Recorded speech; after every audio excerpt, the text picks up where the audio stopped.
Hello, everyone. Welcome to this week's Fireside Creators. I am your host, Reverend Dr. Sherry Palace.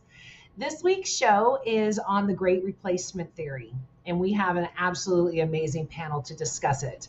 If you're watching on YouTube, please hit that like and subscribe. If you're on Facebook, register with StreamYard so we can see your name, and when you comment and have a question on all that, otherwise you will be anonymous, which is fine if you want to be. Please keep all comments and questions related to the show topic, and remember, this is a safe space. I want to give a shout out to our top sponsors. Thank you so much, Ruth, Ray, Heidi, Michelle, Kirsten. You all rock and enable the show to go on. If you enjoy the show, please consider supporting it. Let me go ahead and show you some of the cool stuff we have on Cafe Press. You can go to sherrypalace.com and all of the stuff is there. There is a support and store tab, but you can get all of this stuff in t-shirts or shirts or bumper stickers or any of that. It's fun, good stuff, and it helps support the show. You can also become a VIP member for as little as $3 a month. And then you get to talk to the panel after the show one-on-one live on screen. So thank you in advance for supporting my work. Most importantly, thank you for being here and inviting us into your homes. Okay, enough housekeeping. I want to introduce the panel. First, we have, what am I doing here? Tuf. If you have watched the show, then you know Tuf before. Tuf is a tenured professor, scholar, public speaker, active musician, and a family man. His research interests focus on teacher certification, education program development, and building partnerships with in-service teachers. His speaking and musical efforts focus on helping churches and other organizations raise money for philanthropic causes. Welcome, Tuf. How are you? I'm good. Thank you for having me again. Thanks so much for coming on. Next, we have, Shane isn't here yet. Let's give it to Andy. Andy Ferris is a deconstructed Christian and former educator. He grew up in a small, all-white town in Indiana and was raised in a fundamentalist evangelical household. At 21, Andy moved to Los Angeles and discovered the rest of the world. Currently, after 5 years of teaching fourth grade, he joined his wife full-time in their mobile dog grooming business while continuing to further deconstruct his childhood Christianity. Ooh, gotta get this tech going today. Welcome, Andy. How are you? Good. How are you? I am well, and I'm going to go ahead and, did we hear from Shane? He's still trying to get in, looks like. Okay. Let's see if he's in the comments. I'm going to go ahead and introduce, hello, Michelle. Hello, Facebook user. I'm going to go ahead and introduce him first, so when he pops on. So last but definitely not least, we have Shane Phipps. He is a teacher and writer. He is a history teacher veteran of 21 years, and Shane is also the author of the Carter Journals, Time Travelers in Early U.S. History, and a blogger and songwriter. And when Shane gets on, he will be here. So thank you, gentlemen, so much for joining me tonight to talk about this great replacement theory that is going around right now. I don't think this is something new. I don't think that this is any new stuff, but it's definitely on fire at this point and needs to be addressed. So real quickly for our watchers, the Great Replacement Theory, I posted the question when I booked this show of, is it racist rhetoric or is it a real threat? So let's just clear that up right now. It's racist rhetoric, right? Yeah, Well, I mean, go ahead, Andy, you go first. Well, I'm sorry. It's a little of both, really, because it is a threat to the people who are putting it out there. To them, it's a threat that they're trying to create in order to stir up the people that tend to believe believe them. So in that sense, it is a threat, but actually in the real world, no, it's not a threat. So it's not a valid threat. It's not a valid threat, right? To them, it's real. That's the scary part. Okay. Tuf, what were you going to say? Hey, Shane, Yeah. how are you? There he is. I was having technical difficulties. Glad you can join us. Yeah, finally got in. Thanks. From the closet. Yeah. Well, I was reading a little before we got on, and from what I can tell, it started in the early 20th century with Camus. And it was European. There's 2 Europeans that it's been linked to. I don't know if people saw this. So this is far from a new. I think Camus had Grand Replacement, and he had a whole book on how they were being replaced in Europe by the Muslims. And so this has just traveled across the Atlantic and just sort of seeded in the United States in ways that I'm not sure we thought it would, but it's not new. It's far from new.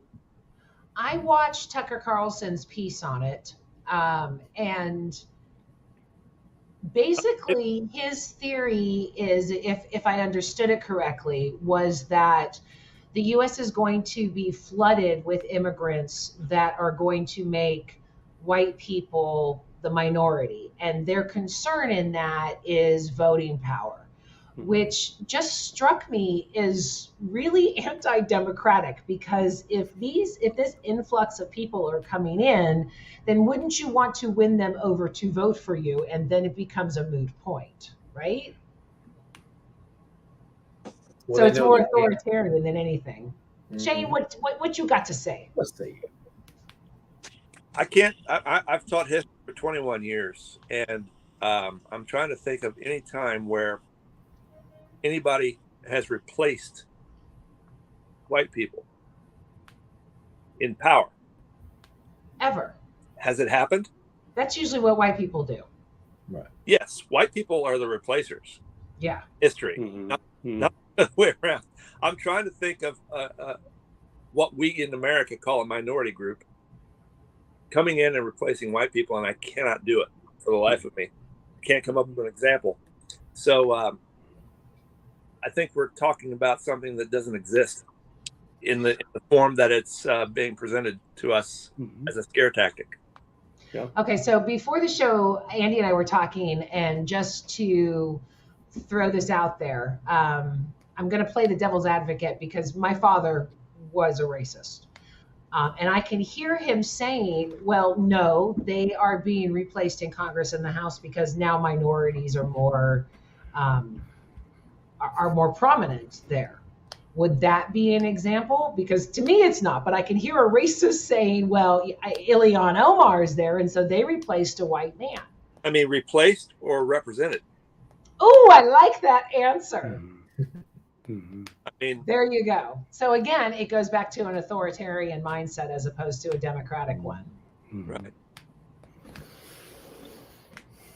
So where does this fear come from? Is it just racism? Is there more to it?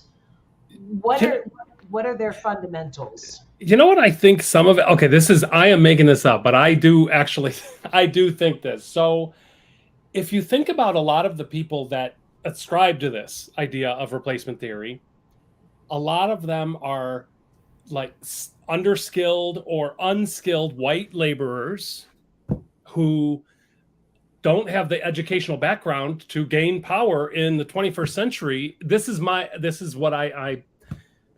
theory.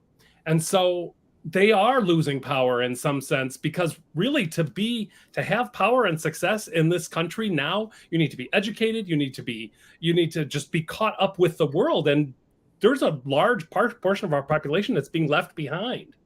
And so one way that you can do that is by just telling them, oh, you don't tell them, oh, you need an education. What you do is say, no, they're coming to replace you. And I feel like It is just stoking the fear of these people who are seeing themselves being replaced by more educated and more skilled people.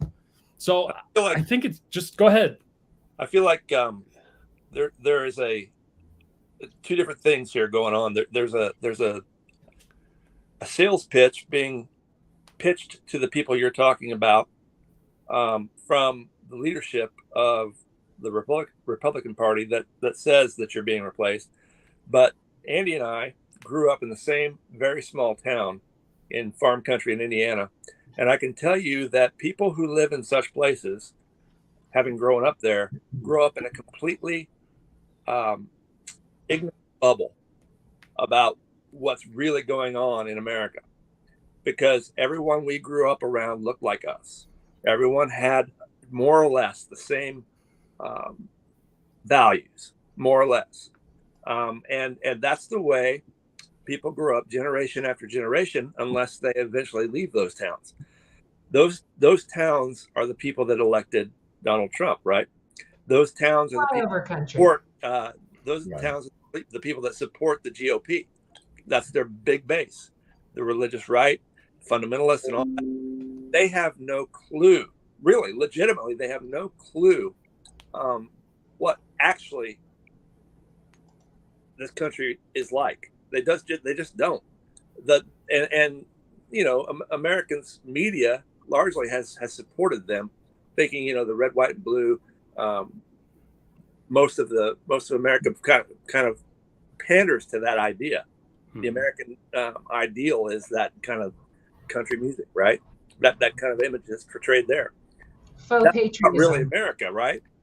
No, it's faux patriotism. That bubble, you start to see that you're not. Everybody's not like you, right? So it does feel like maybe you've been replaced, but really you're just seeing other people on different areas of the same ladder you're on. And the whole thing about America and capitalism is, as long as there are people below you on that ladder, you feel pretty good about yourself. But when you start to see people climbing the ladder and getting closer to the rung you're on, it makes you feel like you're losing ground. Oh, wow. What's the quote by who was it who said, the poorest, if you tell the poorest white man you can pick his pocket, that he's better than the what's that? Yeah, Johnson. So it's better than the highest black. You can tell the poorest white man that he's better than the highest black man, and you can pick his pocket the whole time. Yes. And that's what it is. I agree with you. Want to hear? Right. Well, that's what racism is an insecurity. I mean, it's nothing but an insecurity that someone is better than you, or that they're getting more. There's just no way around it, because if you're confident, then you don't have that fear that you're going to be replaced. Yes, people who places like Andy and I did, and we know a lot of people we grew up with who still live in the places like that. They feel like they're higher on the ladder than the people that they see on the news, right? But they're not really. They're not really. And when they see people trying to take a step up that ladder, they're threatened that they may not have the same social status that they think they have, but they don't really have. Does that make sense? Mm-hmm.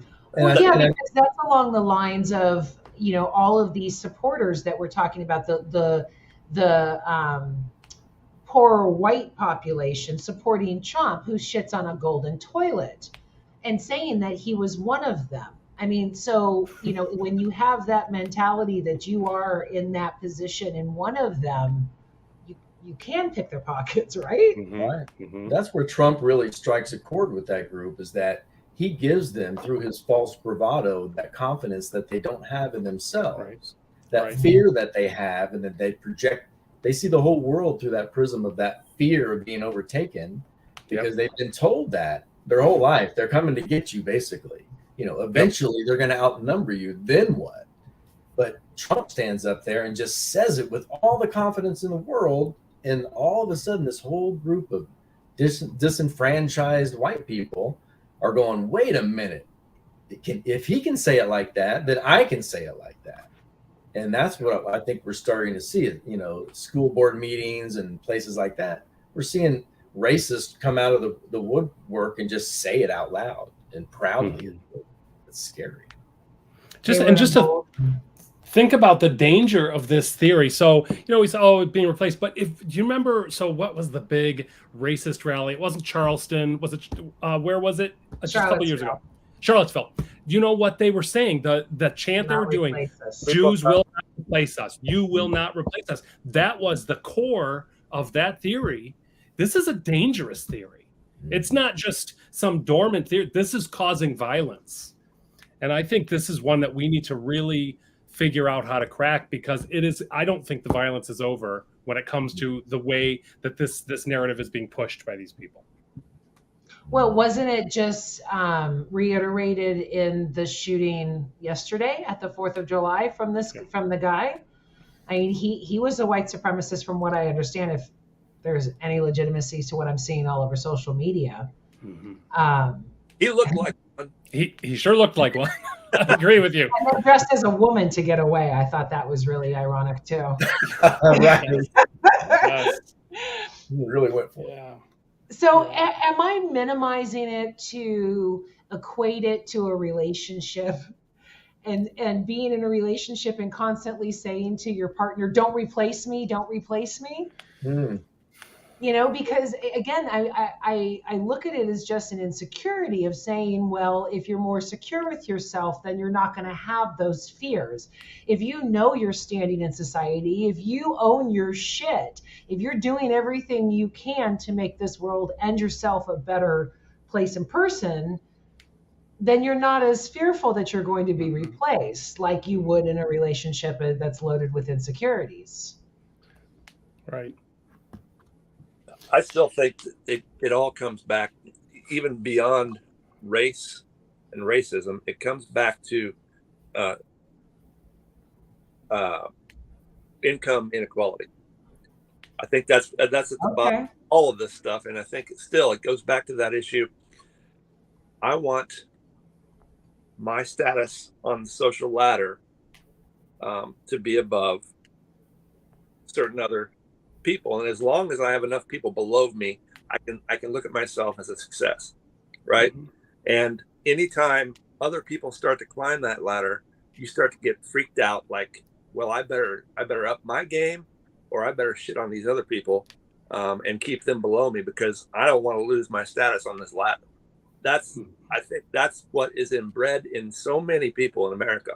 As long as you feel like you've got your slice of the pie and somebody else doesn't, then you're doing okay.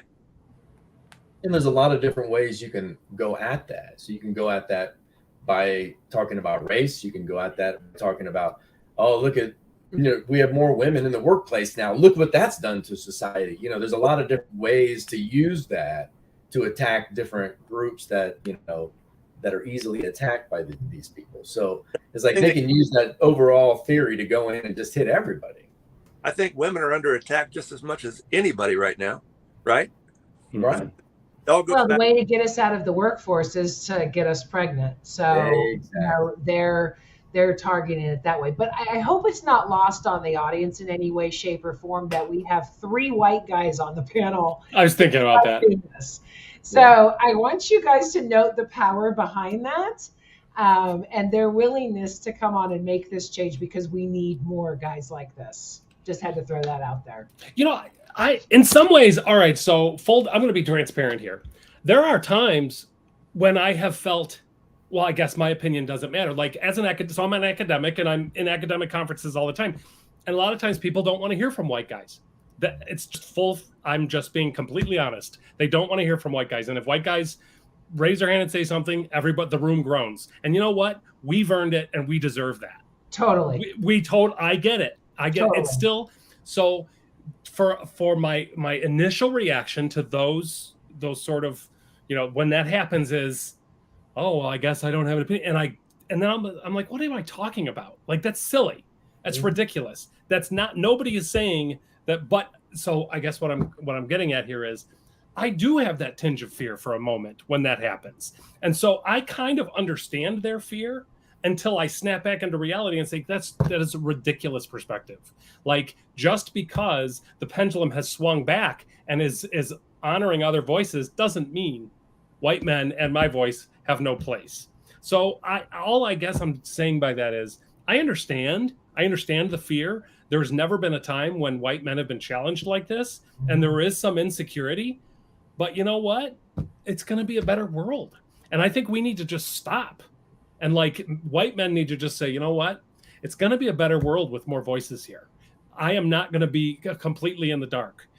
I'm not going to be completely like left out of this. And even if if airtime is shared bigger now, that's a good thing. But we have to remember that's a good thing instead of fear. Pointing out that it's an ego response, right? Absolutely. It's a sense of entitlement that white people have had, and you immediately go, I want to be important. Yep. But I think that part of this, and by the way, just for the record, I did approach people of color for this show. It's just things got a little bit crazy this week. So this show was booked last minute. So it wasn't that I silenced the people of color. It was just worked out that way. And I'm kind of happy about that. When you approached them, did you sneak up on them? Yeah, I did. I totally snuck up on you last night. Please help. But, if we take an entitlement to our words over someone else's, that's a purely ego response. And the ego fears, it separates, it does all of that. So to share the stage and to say, look, we have said our things. We have done it. Doesn't make our voice any less. It just gives them a platform that they haven't had. Right. But where are the people on the right hearing that conversation about ego and how you need to set it aside and because it all they're not hearing it, right? They're not hearing it. Right. So when we have the conversation amongst ourselves, it makes perfect sense. And we're like, yeah, I get the initial response, but it was a second long response. And then you snap back and you realize, okay, this is for the better good. But when you're never getting the balance of that, when the only thing you get, when you're presented with A, then you're going to respond with B because they're coming to get you. And it just gets reinforced over and over in that echo chamber. Mm-hmm. I'm reading the comment. Thank you, Facebook user. Joel, I think that's Joel. If that's Joel, you want to hop on, message me. I'd love to hear your voice. Do you guys have anything to comment on that? I can't read it. It's too small on my phone. It says, on hearing from white guys, for me, it's like manspreading. Mm-hmm. Oh, it's Anna. Okay, Anna, you want on? Hold on. I'm so sorry. And by the way, the side note, Anna is becoming a producer on this show. Oh. She's going to help me out, and so I'm not scheduling things at 11 o'clock at night the night before. Anna, I just sent you the link in Facebook Messenger. Come on and hop on. And I totally agree with Anna there. I mean, you ever see that one meme where there's a person sitting on the bus and they have all their stuff next to them, and then if somebody needs a seat and they ask to sit down, the guy's like, oh, like, God, are you kidding me? Like, they feel persecuted. I think that is a completely good example of what replacement theory is and how it makes white men particularly feel because of the history of getting anything they want, getting anything we want. Sure. Yeah. So get it. I mean, especially since women are being silenced with pregnancies and stuff like that. Right. We need a voice. We do need a voice. And,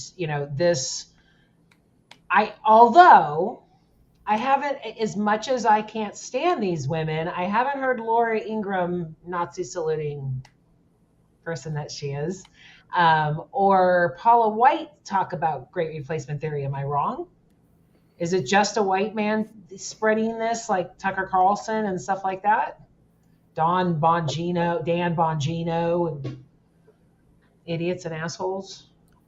That's all I've heard, but I could easily see white women, the suburbanite white women who are totally on the Trump train, biting into this and just hanging on for dear life.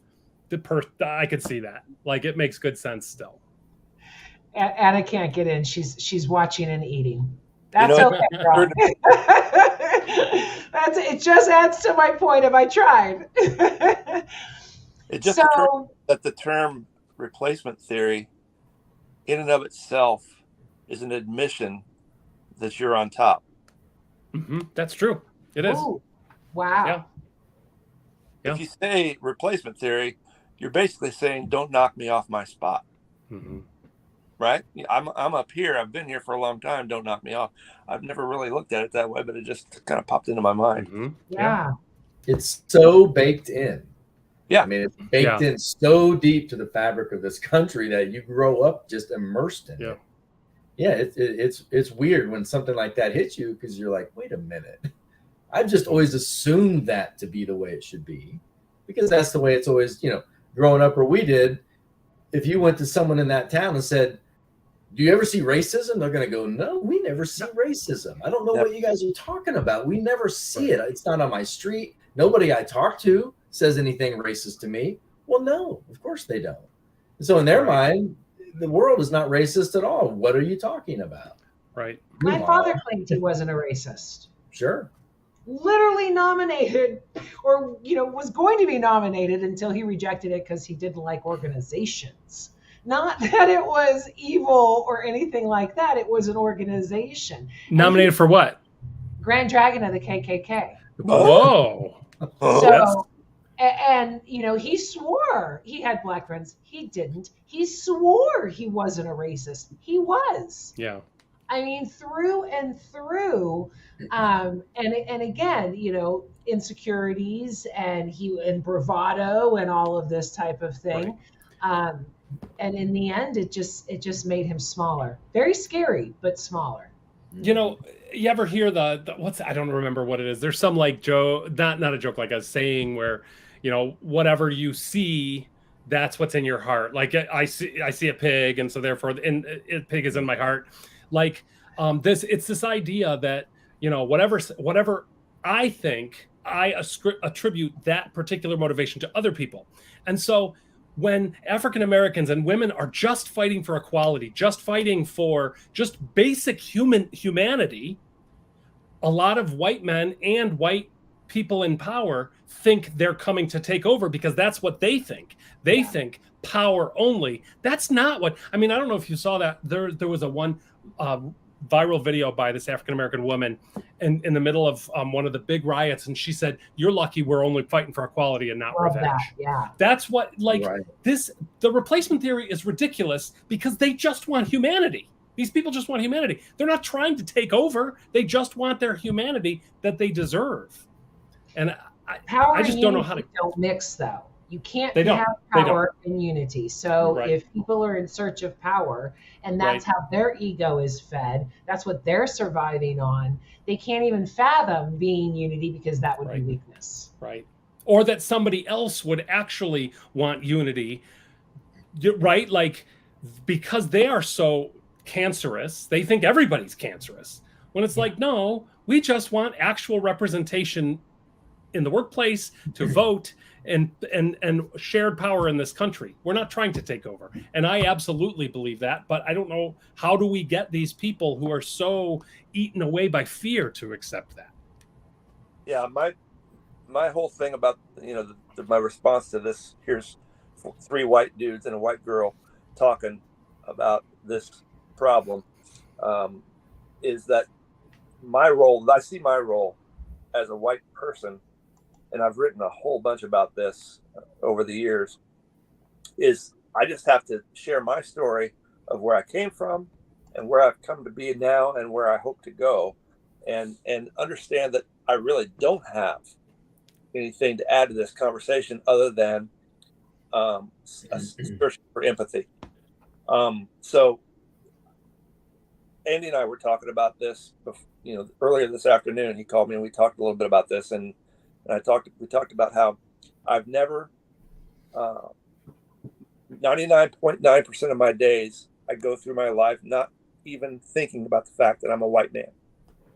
I don't have to, because people and the culture that I'm mostly immersed in doesn't force that upon me. But there have been times in my life where I was the only white person in a situation, and it hit me very hard that I was the white person. I used to play basketball a lot, and I would sometimes, when I moved to Indianapolis, I would sometimes find myself in pickup games in places where I was the only white guy there.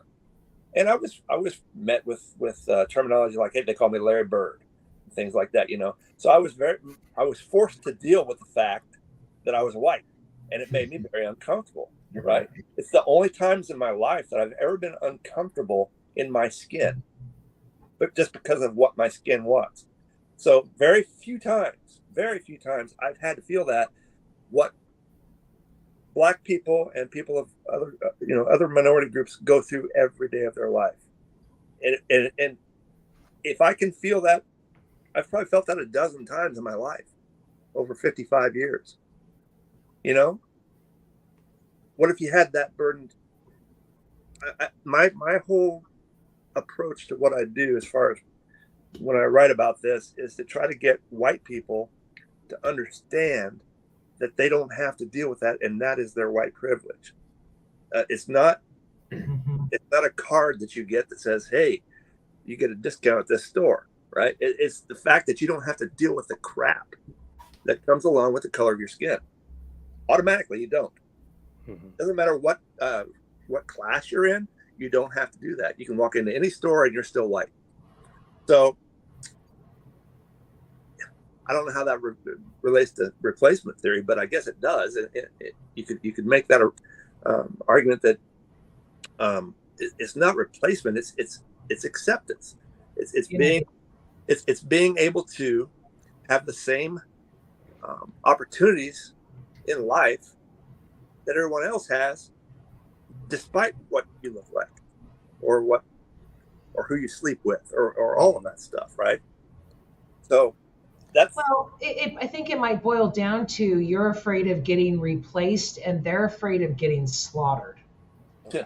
I mean, you know, we have these perfect examples of a white shooter at the 4th of July parade taken alive, and a Black guy in Chicago being shot at 90 fucking times with 60 shots hitting him for a traffic violation.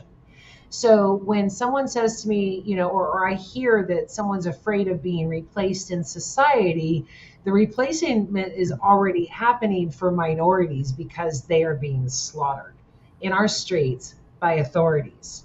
I mean, I today, in thinking of the 4th of July shooter, it was like, wait a minute, you know, we have this huge problem. The CIA, the FBI, Homeland Security are all saying we have this white supremacy problem.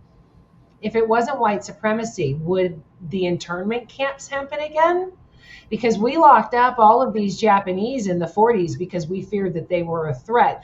But yet, no white, you know, we're not looking at these white people to say, okay, what's going on? You know, we don't approach the situations as the same. A white person has mental illness. That's why they shot up, you know, killed 50 people. A Black person or a person of color, well, they're a person of color. That's why they did it. So, I mean, these fears aren't even equal. You know, one is all in your head, step up your game, be a better person. And the other one is, for God's sake, just please let me live another day. Yeah. Well, it's almost like they see, like the Republicans see freedom as a zero-sum game. Like there's only so much freedom to go around. There's only so much equality to go around. And we pretty much have all of it right now. So let's see, we could dole a little bit of equality out to these people, maybe dole a little bit of freedom out to this group, but we're not just going to give it away to everybody. That would be ridiculous, right? So it's like, but you know, if you'd also ask him, is love unlimited or is love a zero-sum game?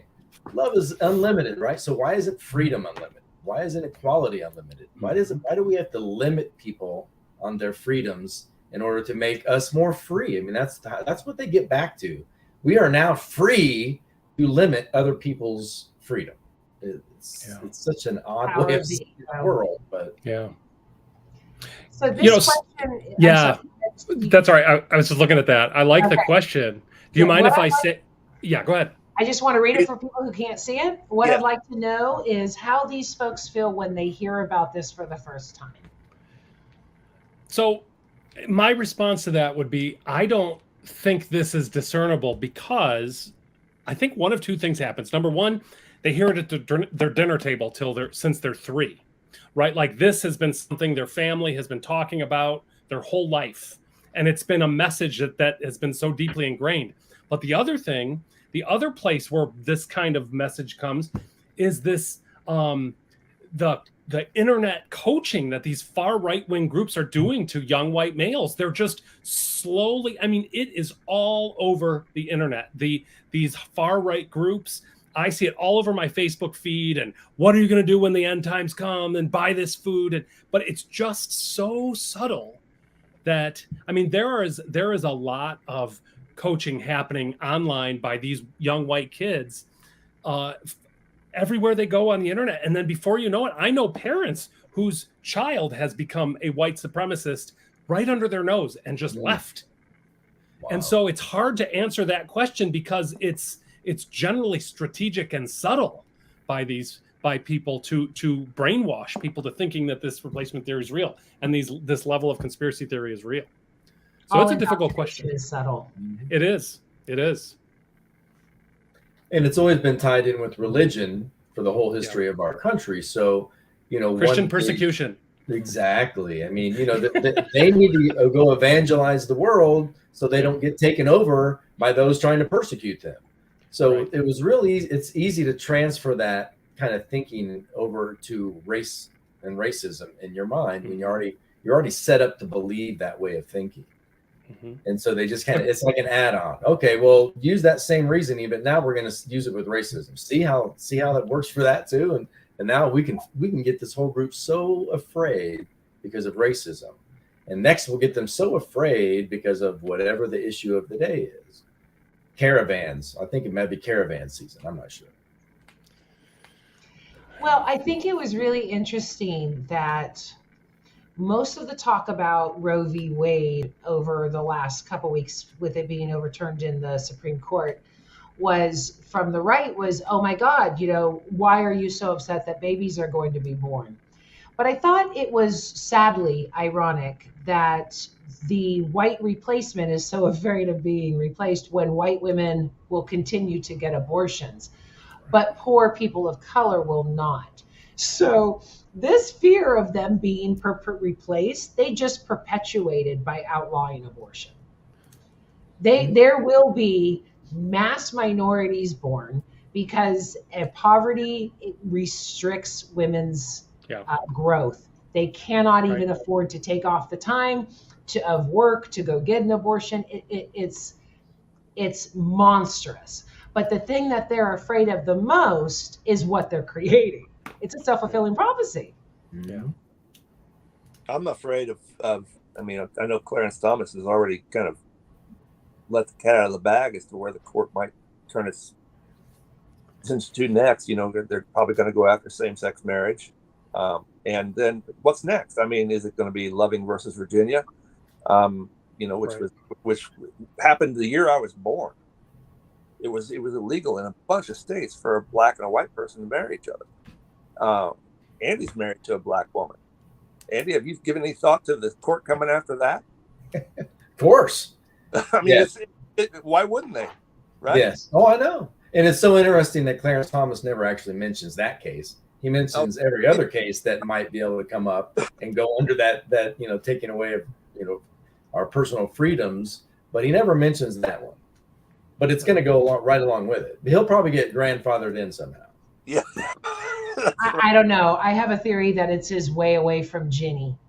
So, He agreed with us on that.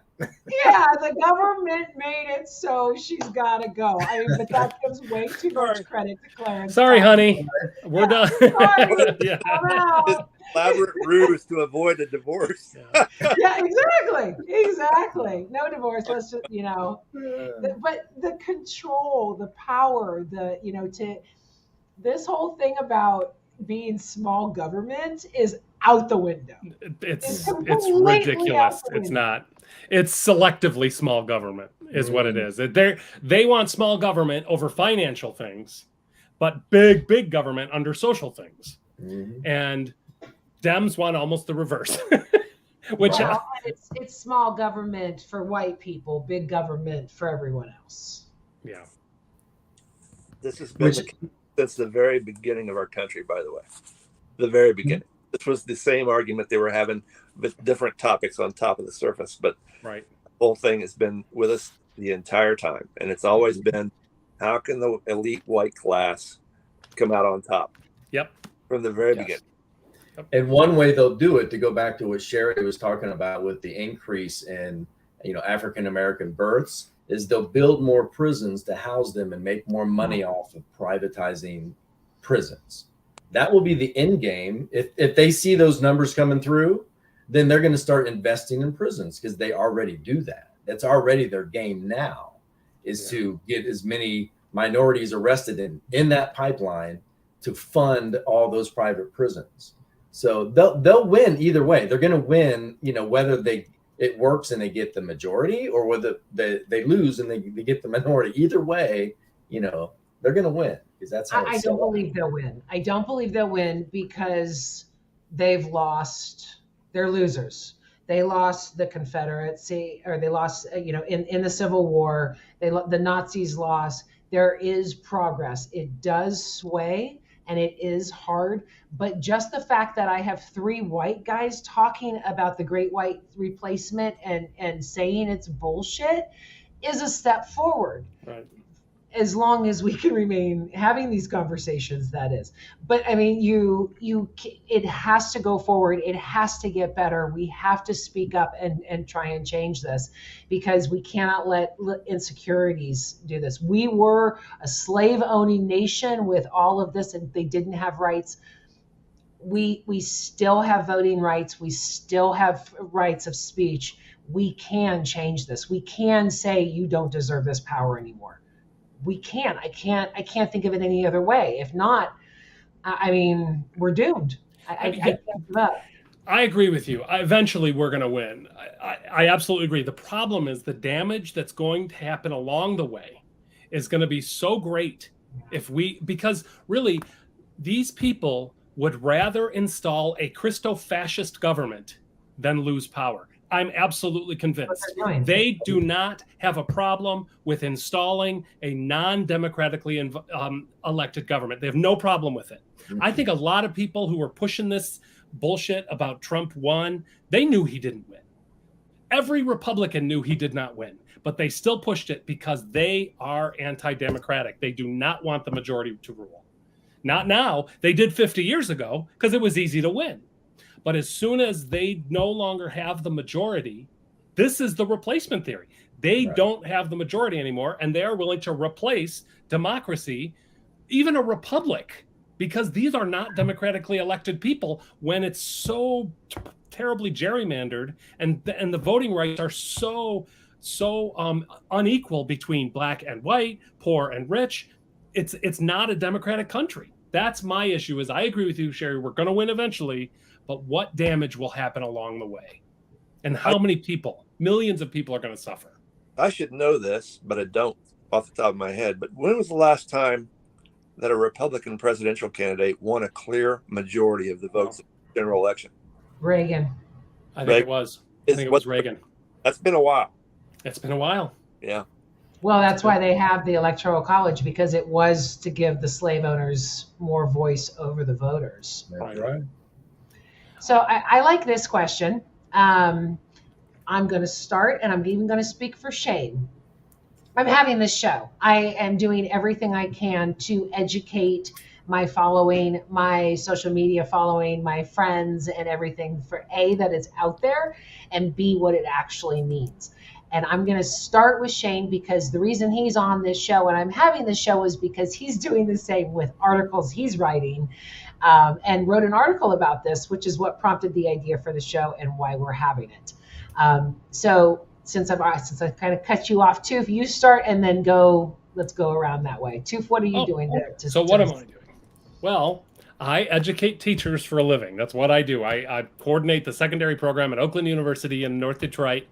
And one of the biggest strands we're working on in educating teachers is anti-racism.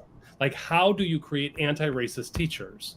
And how do you, and so that's one, is trying to help teachers understand their identity, because most teachers are white, that's known. That's one, is we're trying to build in strands, but then we're also trying to help teachers understand how to utilize methodologies in their classroom that honor all voices, that lift up voices that have often been silenced. So I would say, in what way am I doing this? Through my work as a teacher educator and in schools is, I think, the best place to start. At least one really strong way to start. That's what I do. Fantastic. Thank you so much. Shane? Everything that I do that is what I would call important revolves around this. In my daily job as a teacher, or the U.S. history teacher, my approach to teaching my content is to provide every possible perspective upon the events that we learn about to my students. There are a lot of people out there who don't want me to do that. There are a lot of people out there who want it presented as America, the whitewashed version of the story that was, that we just celebrated yesterday. Or didn't. Right. I don't force opinions on students, but I damn sure try to get them every perspective and get them looking for empathy for all sides. That's what I do for a job that makes me the bulk of my income. The other thing that I do outside of my job is write, and I write mostly from the same thing, trying to point out to people that I come from. When I write an article, I usually write it from the perspective of someone who came from the background I did, and I write it to an audience that I hope reads it, the people that are still there, still where I came from, in those small towns. Mm-hmm. Those white folks who are still in that bubble that I got out of when I was 20 or so. And I try to write it in such a way that I don't point fingers at people. I don't try to cast blame and call people racists or anything like that, but I just want them to start to try to see that other side. The fact that they don't, that the life they live is not the life that the majority of people in this country live. Right. Fact. They see these big, huge red maps on election night and think we're the majority. No, you're not, because most of that red, nobody lives there, right? Flyover country. They don't understand the blue areas of those maps. I live in a blue county in Indianapolis, surrounded by a sea of red, right? But the majority of the state of Indiana lives where I live, right? Mm-hmm. So it's so easy to stay in your bubble and hold on to the myths that you've grown up around and never get out of that. So I hope that I approach what I do in such a way as to not put people off, but to welcome them in enough that they can kind of start to see other perspectives, like I did. That's what I try to do. Andy, is there anything you're doing? Well, I get to be an example of someone who hasn't written a book or doesn't currently have a public platform. So what I try and do is on Facebook, for one, I kind of like what Shane was saying. I try and talk back to the guys that I know back in Indiana, and try and post things that will make them think. And I don't. If you look at my Facebook page, I don't have a lot of like fiery rhetoric where I'm calling people names and posting ridiculous memes. I try and lay out actual facts about something, include an article, and let people hopefully read it and get some, news that they're not normally getting.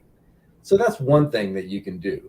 And to consciously not do it in a combative way. Because I could get on there and I know who to call names. I know what to say. I know all the work. But yeah, I don't want to do that. I want to try and bring them into a conversation.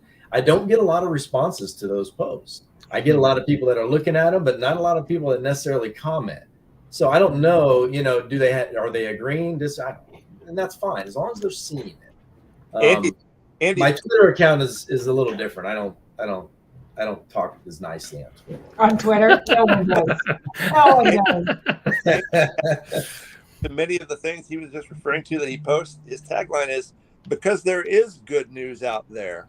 Oh, I like that. Yeah, I'll find like the jobs report or something that's happened Yeah. that's actually good. There are good things out there. Yeah.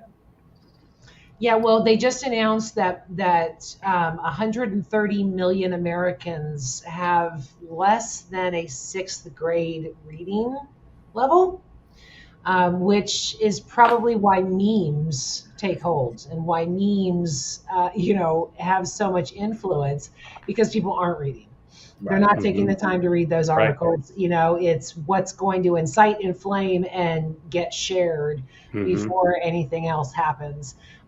So I always try and keep that in mind, and to say, look, I'll have a conversation with you, but, we're not just going to be completely rhetoric and name calling and stuff like that. Right. If people choose to remain stupid, that's one thing. I will educate the ignorant all day, 24/7. If you don't know, I'm here to show you, because I've been ignorant so many times. As someone who writes quite a few things, some of which get pretty wide exposure, I can tell you that probably 25% of the people who are exposed to what I write read only the headline. Yeah. Mm-hmm. Clickbait. Yep. Yeah. That's where we're at. Yeah. So collectively, do we have any ideas that we'd like to share to stop this? I mean, other than changing your parents' cable thing to not let Fox Newsmax on, Right. ban those channels. Is there anything else that we can do, steps that we can take to further this discussion and to dispel this great replacement theory? I'm afraid that really what it takes is exposure. In other words, people getting outside that bubble. I'm not going to go into details about this, but I can tell you that people change. They've been in that bubble for 75, 80 years.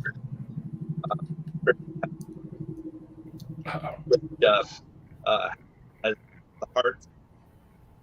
You're breaking up, Shane. This situation has opened the hearts of people that have had a solid opinion about a certain thing about LGBTQ that you would have never thought would have opened their hearts to it, but have, because it hit home. I think it needs to hit home with some people in order to have that moment that moves them, that moves the needle. And in order for that to happen, you either have to get outside your bubble or somebody has to pierce your bubble. So, yeah, I would argue that in order for it to hit home with those people, they have to take their home somewhere else. Yeah. They have to move where their home is so that they can be exposed to those things. Because if they stay where they are, like you're saying, without the exposure, it's never going to happen. There were things that I thought I knew before I moved to Los Angeles at age 21. I didn't know anything, and there was so much to learn that, that was the only way I could do it, was to actually go live around people who weren't like all the white people I grew up with. That was the only way I could do it, to learn it the way I learned it. Yeah. I can learn it from a book, but you got to live it. And that's the hard part. How do you live it? Maybe community outreach with different, community groups that normally don't get together and have picnics or, something to bring people together so that they interact in just an everyday way, instead of, somebody that I work with, who I consider a friend, but you're not. You're just someone you work with. It's tough. It's something like 80% of Americans never leave their state, and like 57% of Americans never leave their county, as far as moving. Crazy. Not going to another state to visit grandma or something like that. But I mean, actually moving or going, and an even a smaller number than that has traveled abroad. Mexico doesn't kind of count, but because a lot of Americans go to Mexico, but I mean, going overseas or something like that. So it's a lot of people are a product of their environment. And if they don't get out, if they don't, reach out to grow beyond their own street. I met someone last week who has lived in the same house since he got married 65 years ago. I can't even fathom that, being the gypsy that I am. But we have to be able. That's one thing that the internet does, is enable us to reach people in their homes, Right. because social media invites us. So I think if we keep having our voices out there and keep saying, look here, without judgment. Mm-hmm. I'm guilty of getting heated sometimes, but to say, look, this is what the truth is, to say these types of things, you've got nothing to fear. We're all in this together, unity type thing, without being called a libtard. That's you just said you've got nothing to fear. That was going to be my response, because these people, I'm doing a study with some scholars around the country on states that are passing legislation to stop, quote, CRT teaching and all of this stuff. It's mind-boggling what some of these state legislatures are doing. So we're interviewing all these teachers in these different states, and I can tell you one of the resounding messages that I'm hearing from these teachers in these states is, I don't care if I get fired. This is what I'm going to do. I am going to keep teaching the way I know I need to teach. So to me, that's it. We've got to stand fearlessly on the side of progress, of good, of kindness, and let the chips fall. We cannot, because what these people are trying to do is use fear as a leverage point to stay in power. It's not, I am not convinced they care about anything except their power. Yeah. And they know white supremacy is their key to staying in power, them staying in power, not white people. They don't care about white people. They care about them and their own power. Yeah. So, and fear is their tool. So my biggest piece of advice is we have to stand fearlessly against this, and if there's consequences, let them happen. I love that. Yeah. Okay, guys, we are at the top of the hour. Tuf, because you're on first, let's go ahead. Where can people find you, and what are your final words? Although those were pretty powerful, what you just said. Those are my final words. Don't be afraid. Don't be afraid. I just got in trouble for like in my class. I was turned in for being against a white male, being what is it? What's it called? When someone is, I was discriminating against a white male. And I got, it was awful, but you know what? Who cares? We stand up. So that's my thing, is like, just fight this bullshit, because we can win. That's my final words. So you can find me at tufrancis.com. There it is. And please write me, or if, I've got new music coming. I just finished another song. I'm working on an album. So I'm look forward for feedback on that always, but feel free to contact me there. Thank you so much, Tuf. Shane? I'm actually in the middle of consolidating all of the things I write into one spot. So inside education.org will be the housing of all my, not just education, but political and any other rantings I might have will show up there, plus maybe some music as well. So inside education.org, that's where you'll find me. Final words. Me? Yeah. Do you have any final thoughts or anything? My last thing was that I said was exposure is what it takes. Exposure to the other. And the thing that scares me about that is the fact that I think replacement theory and this whole thing that's being shoved at us as a fear tactic is the antithesis of that. We need to break through that to get exposure to other people, other cultures, other ideas, other races, all of that stuff. And replacement theory is the idea that we don't want to be exposed to that. Don't bring it to us. Leave us out of it. That kind of thing. So it's kind of a catch-22 that we're in right now, and hopefully we'll be able to overcome it. But right now it's kind of scary. With voices like all of yours, we will. Andy, where can people find you, and any final words? On Twitter, I'm at Fairness Doc, and it's spelled PHAIRNESSDOC. I don't talk the same there as I do on Facebook. Final words, I think, is just the idea that freedom and equality is unlimited. that it's an unlimited resource. And if we keep viewing it as something that it's an us or them, or a closed system where there's only so much to go around, we've got plenty to go around, but we just have to keep getting the message out there. Well, you guys all helped do that. So I appreciate you so much, and thank you so much for taking the time. I will see you backstage after I send everybody off. Thank you. Thank you, Sherry. Wow. As I let these guys go, another great show. Share it, spread the word. Let's go ahead and teach others what we learned tonight. Reach out to these guys. They were wonderful, and I hope you learned something. Thanks so much for bringing us into your home. Be sure to hit that like and subscribe. And next week, we've got a fantastic show, too. It's on conversion therapy. So be sure to be there, and I will see you next week. One comment. Thank you so much, Michelle, for being here. I want to send you off like I always do. Have a wonderful week, and no matter what you do, try to walk in love. Have a good one. Bye.